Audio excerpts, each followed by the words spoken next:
Hi there, this is my paper bag mask. I can't wait to see what you come up with. I'm hoping that they're different than mine. I'm hoping you use your imagination and come up with your own idea of a fun mask. I'm also hoping that you can do them in paper bags, with paper bags, because they're the easiest material to use. But if you don't have a paper bag, you can make these with a stiff piece of paper, like a manila folder. Hopefully 2 manila folders, so you can use one for accessories, hats, hair, crowns, tiaras, butterflies, I don't care, snakes, or a cardboard box. Also, you'll need extra pieces of cardboard box so that you can make accessories with those. If you're using a cardboard box, it's a little stiff. You may need some help from a parent or an older brother or sister, but see what you can do. The instructions are for making the mask with paper bag, but you can adapt the instructions for whatever material that you have. There's no one way to do this. The only requirement is that you try to keep it in black and white. You'll find out why, but it's for the photograph at the end. Black and white will work out much better. I can't wait to see what you do, and we'll have a good couple of weeks to do this.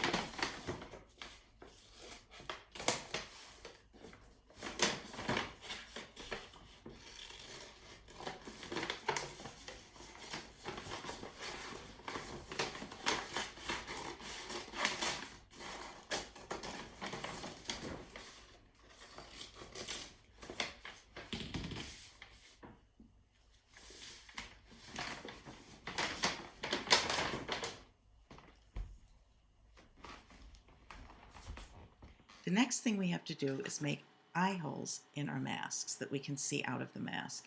If you're using cardboard, I would suggest you get some help from a parent. I don't want you to hurt yourself.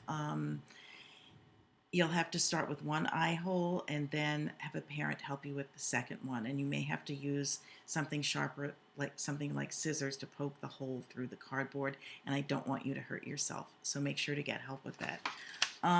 What we're going to do, those of us who have paper bags or manila folders, you can take the paper bag, put it over your head, take a pencil. Very, very carefully, you're going to find your nose, try to find the middle of your head, of the bag with your nose. Pull the paper bag around your face and very, very gently, with your fingers, feel where your eyes are and make a very light mark with the pencil. These marks have to be very, very lightly made because I don't want you to hurt your eyes. And with a very light touch, you can get pretty good marks. What I'm going to do now is take my hand, slip it into the bag behind one of the eye holes, and again, very carefully twirl the pencil until you poke a hole in the bag. And now I'm going to go to the other side and twirl the pencil and poke a hole in the bag. And you can see doing this in cardboard is going to be more tricky. You may need scissors and you may need a parent to help. You could probably do this with a manila folder on your own, or stiff paper. I'm going to double check. I'm going to put the bag over my head, and guess what? I can see out of my bag. Is it perfect? No. But we don't need to, we're not going to be running around with these masks on. We're just going to be taking pictures with them.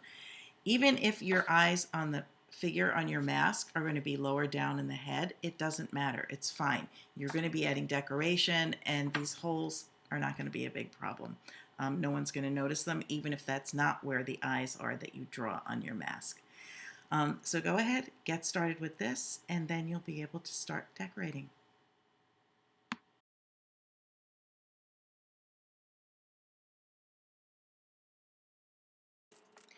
To draw your face on the mask, use the sketches that you made as a guide. Look for features that you might like to include or adapt or change. You can also add details by cutting out pieces of paper. I decided to add some long hair and curl it out of extra paper bag. I had tried curling the hair, but the curls wouldn't stay very well, so instead I decided to pleat the hair, like you would pleat an accordion, to give it some texture. I added dark black lines to the hair to give it character and to add dimension. To make it more realistic, I decided to add an ear. I outlined the ear as well. Everything is outlined so that you can see it clearly. Now I'm trying to decide what to do with the top of the head. Adding hair doesn't seem to be working, so I thought I would try to make a hat. Well, that didn't work out very well either. That's part of the fun of doing this. You can change things. I decided that the eyes were too close together and too far up on the face. All I had to do was make new eyes and glue them down, and you'd never know there was anything underneath. I decided to add spirals for the top of the head. Are they hair? Are they a hat? I don't know. They're fun. I also drew a line in the center of these, like the hair, so that to add definition, texture, and more playfulness. I thought they would be an interesting contrast because they're a little different than the hair on the side of the head. I didn't glue them down right away. I played around with the sizes. I thought different sizes would look good, and then started gluing them when I started feeling that I had the right idea in mind. So I experiment with the spirals. It looks good. Decided to add thick pieces of paper on the side and add a wavy line for the side hair. Something a little different. I have a zigzag, spiral, wavy line. That sort of fills it out nicely, doesn't it? I keep shaking to make sure everything stays in place, and glue if it needs some more. Now I'm adding some white lines. Sometimes you'll see here I decide I don't like the lines that I've added, and so I cut out a piece of paper and cover them up. No one will ever know that the mistakes were there, and it gives you kind of freedom to experiment and try different things.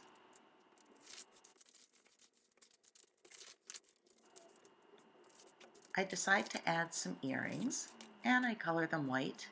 And again, you'll see when I add black outline, it really helps the details pop. Don't forget those outlines, they're great.